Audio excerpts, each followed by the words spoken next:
Webster defines crunch time as a critical moment or period, like the end of a game, when decisive action is needed. Every sports fan knows this time in the game. Your palms sweat just a little more, your heart races just a little bit faster, and you live and die with every play until the final seconds tick off the clock and you're either celebrating a victory or disappointed by the defeat. The team at Crunch Time Sports Advantage Network understands just how critical these moments are. For us, it begins as soon as the next set of games are on the board. We evaluate the opening lines and any breaking news throughout the week. We cover each game inside and out, whether it's from inside the locker room to a huddle down on the field, the court, or the ice. We take you inside the meeting room with scouts, coaches, and executives. We have our fingers on the pulse of all the sports that we cover: the National Hockey League, NBA, college basketball, college football, and the National Football League. We are the Crunch Time Sports Advantage Network, and we're here to help you find your sports advantage. After all the data has been crunched, we then turn it over to Kenneth for the best analysis around. His unique perspective in both understanding the data and how it applies to the game and how you win is the Crunch Time Sports Advantage. Are you ready? The Crunch Time Jet is fueled and ready for takeoff, and the Crunch Time Express is about to leave the station. Your VIP pass has been approved, so all aboard.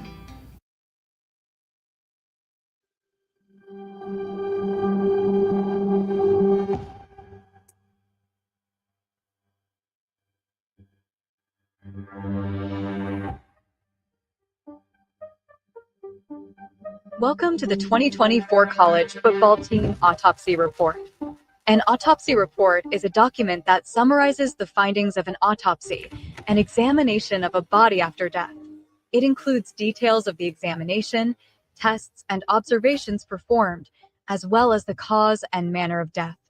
Just like a real autopsy report, the Crunch Time Sports Advantage Network College Football Autopsy Report examines a team's body of work after the season has concluded. This report includes a review of the team's season win total and whether they met expectations, key offensive, defensive, and special teams metrics that shaped the season, a deep dive into coaching decisions, including situational play and fourth down aggressiveness, a final season grade, evaluating execution, performance in key moments, and consistency, the final verdict, analyzing what went right, what went wrong, and what must be fixed for 2025. With the 2024 season in the rearview mirror, it's time to examine the patient.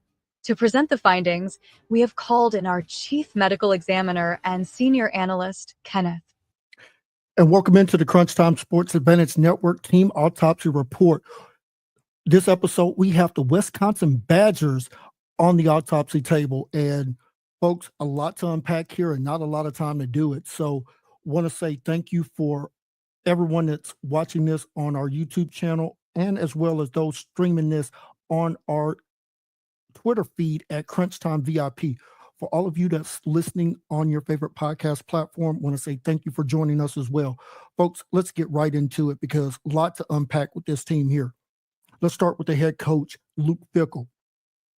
We know former Ohio State player, did serve as the interim head coach for one season there, going 6-7. But really, the bulk of his career, we're going to look at his 6 years as the head coach of Cincinnati, and then finally his past 3 years as the head coach of Wisconsin. Now, at Cincinnati, 6 seasons, 57 wins, 18 losses. 76% win rate there. So phenomenal job there. Actually saw this team transition their way into a big time conference there. So he leaves, going back to the Big Ten, roots that he's familiar with, takes the job at Wisconsin. Folks, in 26 games as the head coach, because he did serve as the interim coach for the bowl game there in 2022. But in his 2 full seasons there, he is 12 wins, 13 losses. And some of the issues that I've seen with this program makes me wonder if he's trying to run the right system there in Wisconsin, or does he need to get back to fundamentals and doing what needs to be done when you play in the Big Ten? All right, let's take a look at the betting window. Back in June, you could have gotten this team at a season win total of 6.5. However, if you took the over, certainly did not get a chance to cash that ticket. Now, when we evaluate these teams, especially during the season, we're looking at our composite win total. And basically, three unique statistical data points make up that number for us. All three of those are highly predictive when evaluating a team as far as what their outcome as far as a win-loss record should be. Wisconsin, we had at 5.7. So if you look at it that way, there's probably one more win on their schedule that they could have gotten, but came up a little bit short. Speaking of their schedule, and we'll get to that here in just a moment. But first, let's talk about the two components of the schedule that we evaluate: your strength of schedule and then your strength of record. So your strength of schedule is comprised of two different parts. Your non-conference, which when you play in a power conference like the Big Ten, you only control about 20 to 25% of your schedule. The other 75% or 80% is predetermined by a luck of the draw. Who do you draw as far as your conference? Are you playing the top tier of your conference, or are you playing the bottom feeders just because of the luck of the draw? And then finally, your strength of record.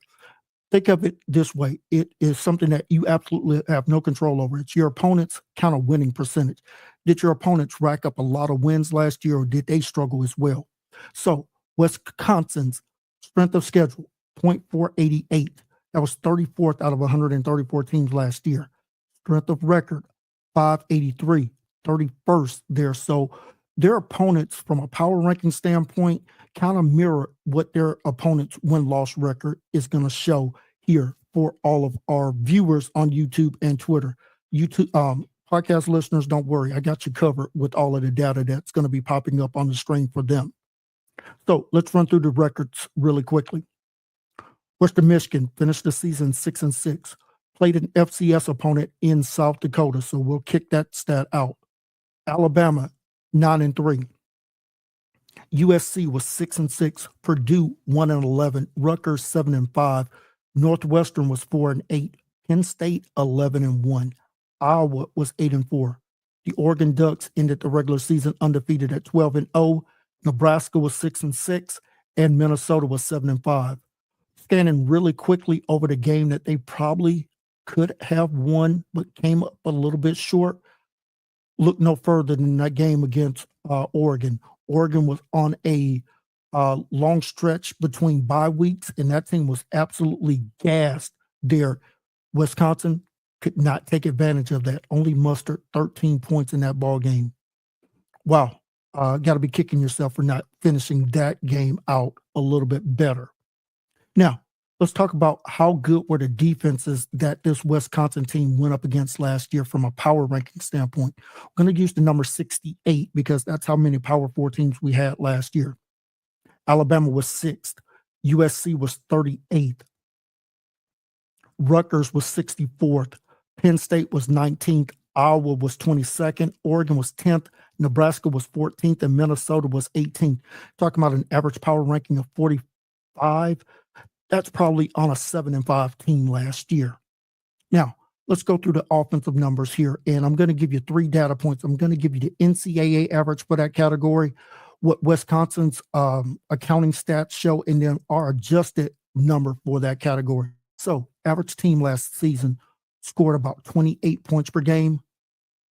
Wisconsin was at 22.6. When we adjust for opponent, does go up 3 points to 25.6, but still short of the average offense last year. So this team struggled putting touchdowns on the board. I'll get to that here in just a moment. As far as the passing game, 227 yards per game was the average for team last season.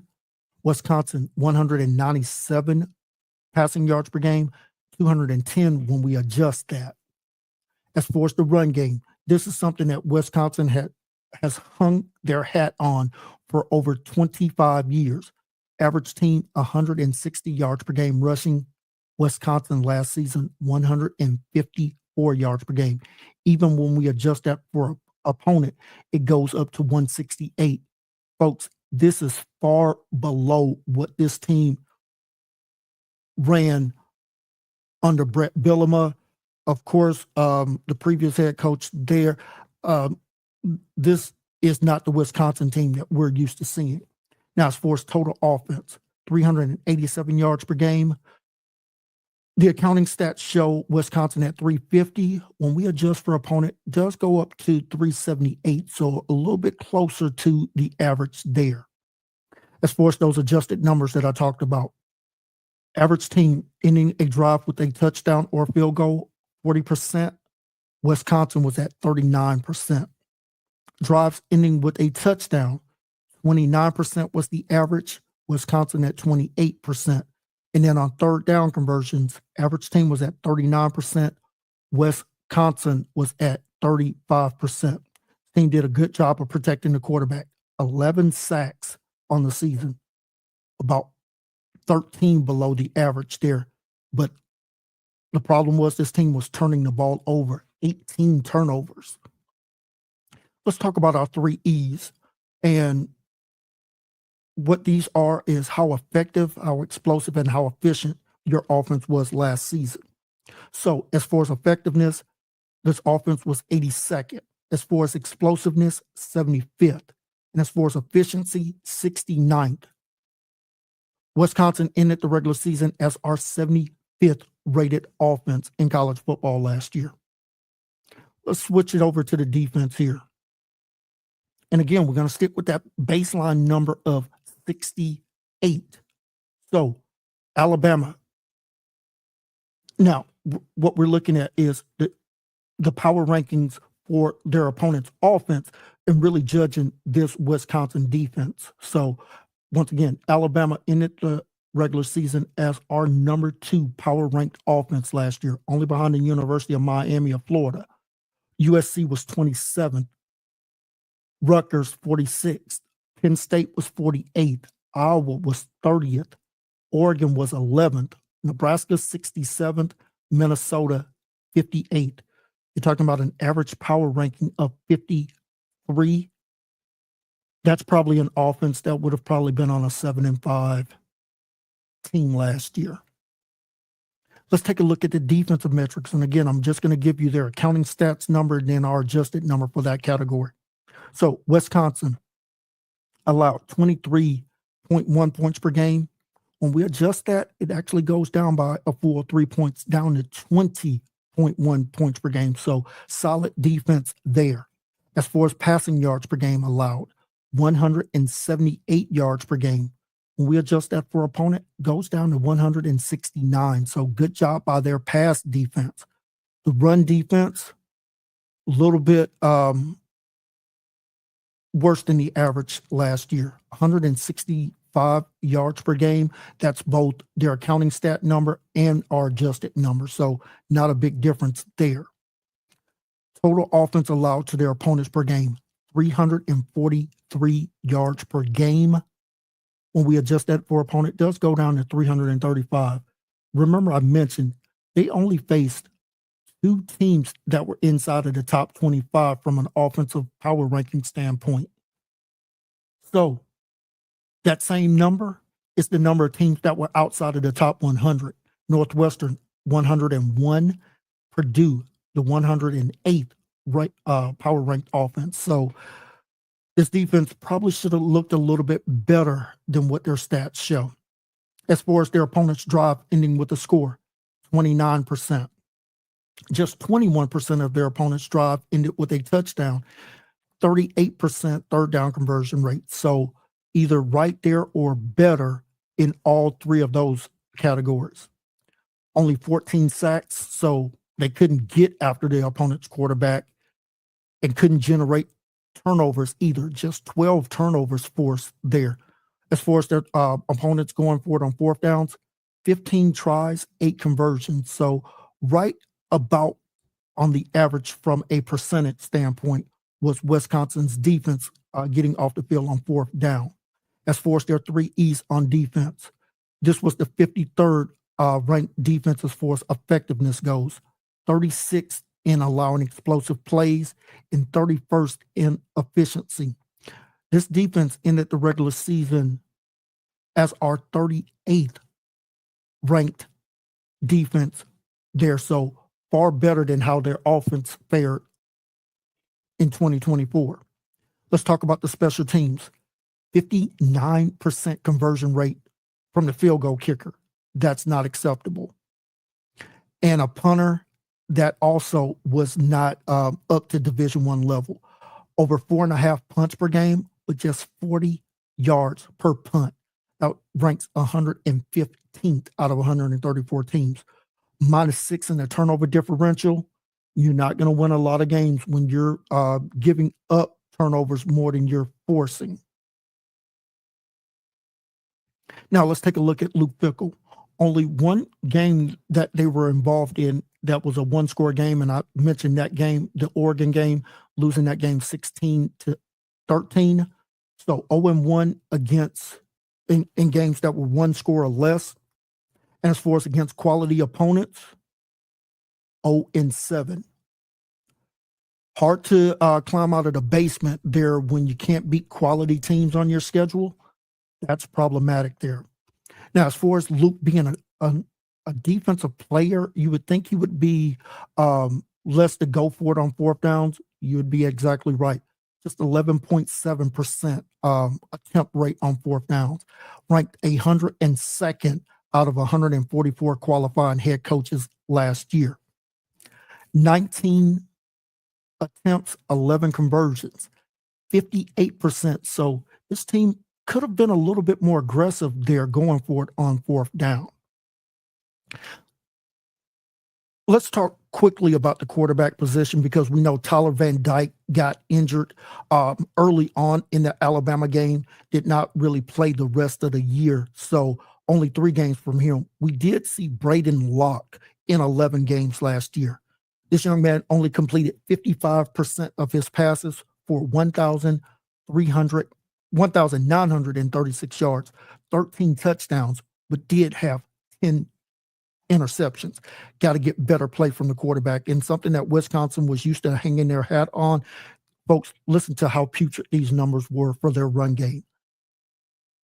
Their leading rusher had 190 carries for just 864 yards, 4.5 yards per rushing attempt, and just 10 rushing touchdowns, averaging 79 yards per game.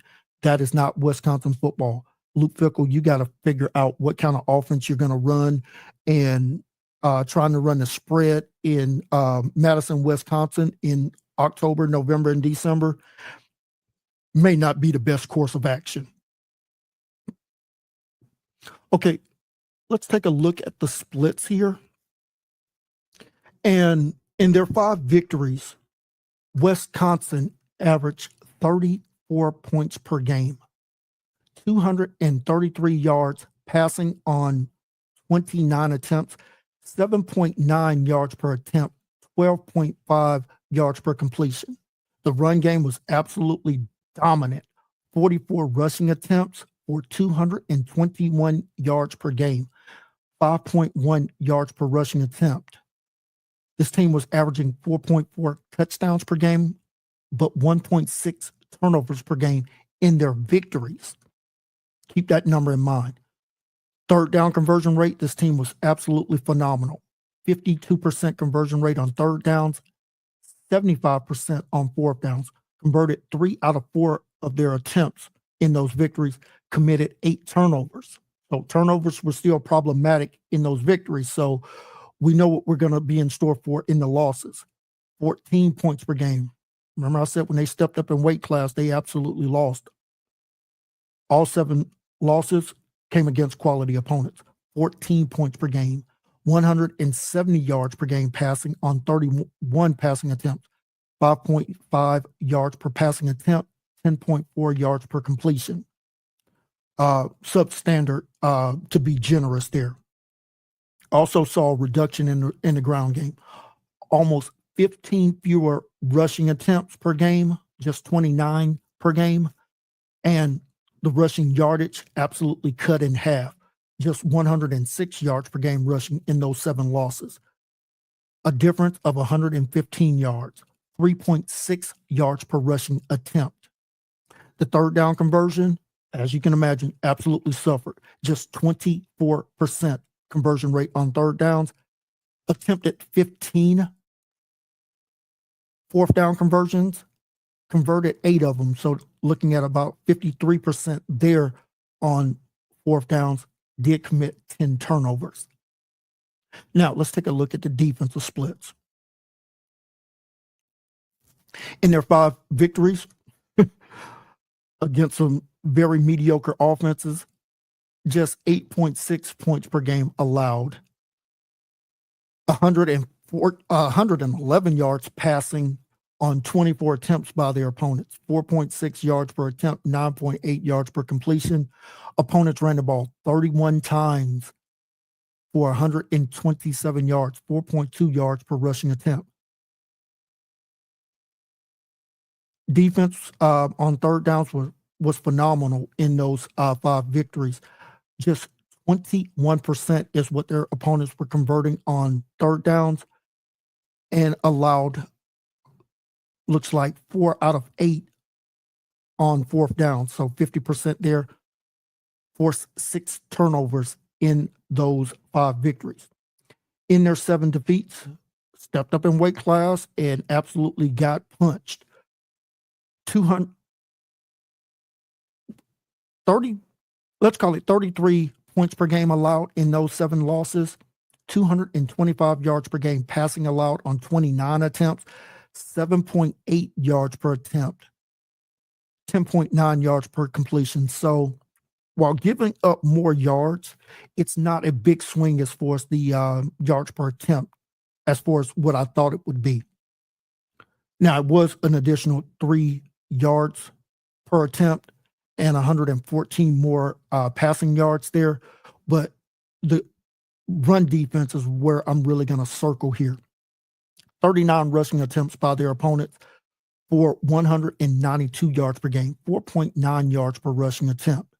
Opponents found much more success on third downs, 52% on third downs and 57% on fourth downs, converting 4 out of 7 attempts there, and just 6 forced turnovers in those 6 losses. So as I mentioned, your offense turning it over more in the losses, and your defense not able to generate those turnovers. So let's go ahead and get to the final grade and the final verdict for Wisconsin. The Wisconsin Badgers will come in with a grade of a C-. This team could not get much higher grade than that because their inability to deal with quality teams when they stepped up in weight class and did not take advantage of a weakened Oregon team when this team was absolutely out of gas at the end of the regular season due to their schedule. Final verdict, Wisconsin was competitive but failed to capitalize in close games. The passing game must improve. Defense must be more consistent in stopping the run for Wisconsin to take that step in 2025. In our final moments here, let me give you 3 keys that are absolutely imperative for this team to get situated in 2025. First and foremost, enhance the offensive creativity. And for Wisconsin, that means getting back to your roots. Go recruit those big war daddies to play on the offense and offensive line and start putting first and high second round picks back in the NFL draft. Get back to dominating the ground. If Wisconsin can reestablish their run dominance, this team can absolutely improve on all of their offensive metrics. Key number 2, develop depth at key positions. We saw injuries expose a lack of depth in several areas, and we're talking about the quarterback position. The transfer Tyler Van Dyke goes down against the Alabama Crimson Tide there. I think on the first series, Brandon Locke showed that he was not ready for prime time whatsoever, and this offense absolutely looked the part of a team that did not have a quality depth quarterback there on the roster. And then finally, key number 3, maximize the red zone opportunities. Converting those trips inside of the 20 into touchdowns must be improved on. If the Wisconsin Badgers can focus on these 3 key areas, this team can absolutely improve on their record in 2025.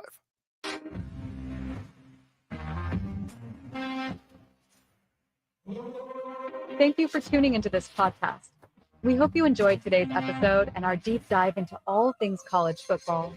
Don't forget to subscribe, rate, and review the show on your favorite podcast platform.